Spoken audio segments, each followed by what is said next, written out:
후보자님, 2004년 10월 28일 국회 대정부 질문이었습니다.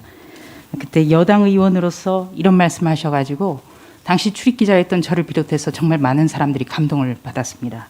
후보자님, 후보자님을 좋아하는 분들이 너무 많아요. 저도 좋아하고 그래서 안타까워서 드리는 말씀입니다. 자, 박범계 법무부 장관, 이분 해임 건의해야 되는 거 아닙니까? 국정을 오히려 어지럽히잖아요.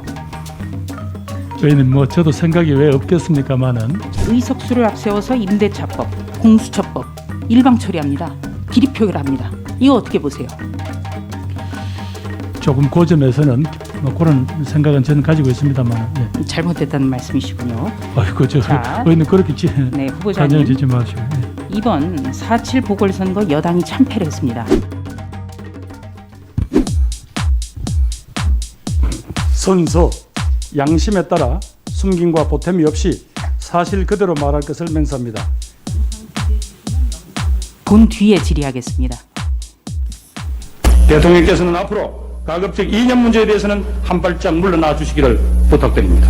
그것은 국정의 최고 책임자로서 대통령이 취할 자세가 아니라고 생각합니다. 아무리 방향이 옳더라도 지금 중요한 것은 방향과 내용을 담는 메시지고 형식이라고 생각합니다. 대통령의 메시지는 무엇보다도 온화해야 합니다.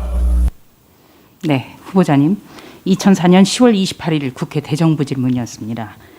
그때 여당 의원으로서 이런 말씀하셔가지고 당시 출입기자였던 저를 비롯해서 정말 많은 사람들이 감동을 받았습니다. 우리가 하고자 하는 건 변화와 개혁이라고 하셨고요. 그런데도 왜 국민적 통일을 구하는 일에 그토록 서툴렀는지 가슴 저리게 반성해야 된다고 하셨습니다. 또 개혁과 혁명은 대단히 다르다, 이런 말씀도 하셨습니다.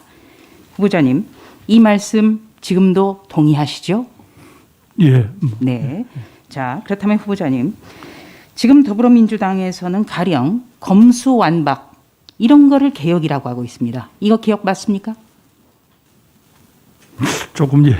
네, 검찰 수사권을 완전히 박탈하고 검찰의 어떻게 보면 기능을 무력화하는 것을 개혁이라고 하는데 후보자님 동의하십니까? 지금 예 완전 박탈한 거 아니지 않습니까? 의원님? 완전 박탈하자고 지금 추진하고 있지 않습니까? 아마 당이 그런 입장을 정한 것 같지는 않고요. 일부 의원님들이 개인 의견인 걸로 알고 있습니다. 일부 의원의 개인 의견으로 봐야 됩니까? 지금 이제 아직 뭐 당이 그런 문제를 가지고 지금 당론으로 정해서 가고 이런 건 아니고요. 네. 지금 그나마 이제 정착한 검경 간의 약간 수사권 조정을 통해서 이제 겨우 자리를 잡아가는 중인데. 예. 네. 후보자님께서는 그렇게 말씀하셨지만 예. 이번에 더불어민주당의 신임 지도부로 선출된 분들은 대부분 그런 분들이라는 점을 좀 상기시켜 드립니다. 자, 후보자님께서는 열린우리당 시절에 국회 대정부 질문에 많이 서셨어요. 좋은 말씀 많이 해주셨는데 당시에는 대통령 임기 3개월을 남겨놓고 이런 말씀하셨습니다. 거국 중립 내각을 구성해야 된다. 공개적으로 호소하셨습니다. 박수 많이 받으셨어요. 자, 문재인 대통령 마지막 임기를 함께 할 이번 개각, 거국 중립 내각에 해당됩니까?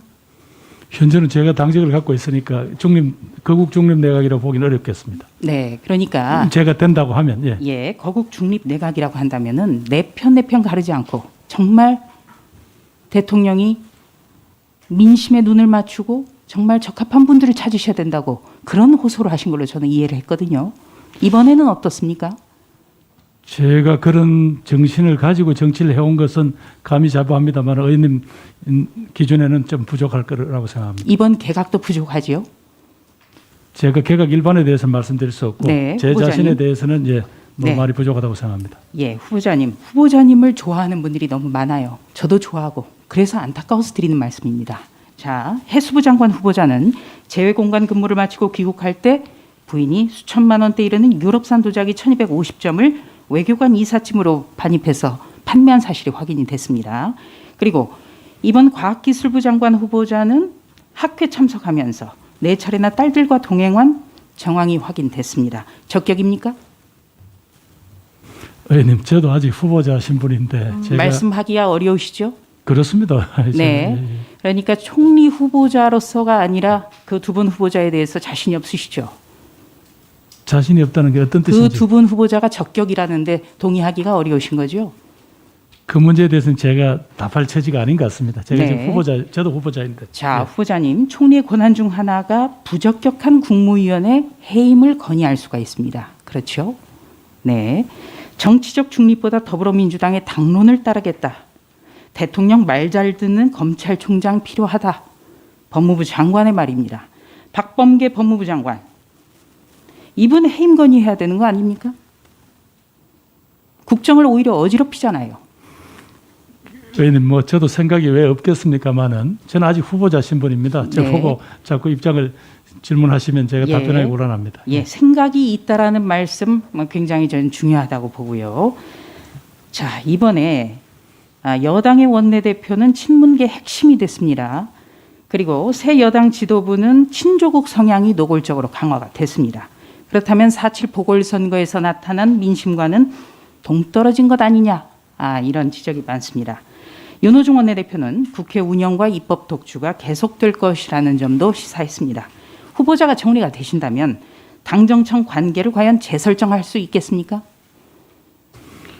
뭐 다들 그동안 신뢰관계가 있는 분들이니까 그 방금 의원님께서 지적하신 야당의 입장이 정확하게 전달되도록 또 그래서 야당 입장을 고려하면서 그 국정 운영을 할 수 있도록 제가 그런 역할을 하겠습니다. 그런데 후보자께서 노력을 하시겠지만 그게 가능하겠습니까?